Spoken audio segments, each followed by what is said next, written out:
Good morning, ma'am. Welcome po sa restaurant namin. Ano po order nyo?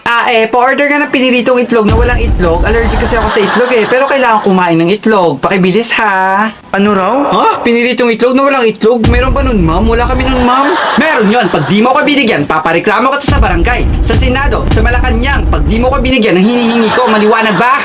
Chef, sabi po ng customer, pabili daw po ng piniritong itlog na walang itlog. Ano? Anong sabi mo? Ang sabi niya po, pabili daw po ng piniritong itlog na walang itlog. Oo, narinig kita, pero piniritong itlog na walang itlog, nahihibang ka na ba? Sir, yun kasi yung order niya Magagalit yun pag di nyo binigyan. Hayaan mo siya magalit, wala namang ganun piniritong itlog na walang itlog. Ako naman yung mapapagalitan. O, ba't hindi ka pa umaalis?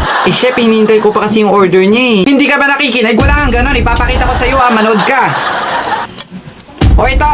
Chef, ito na po ba yung order niya? O ba't mo kinuha yan? Ibibigay ko na sa customer, chef. Balik mo yan dito, nasisiraan ako ng utak sa mga taon to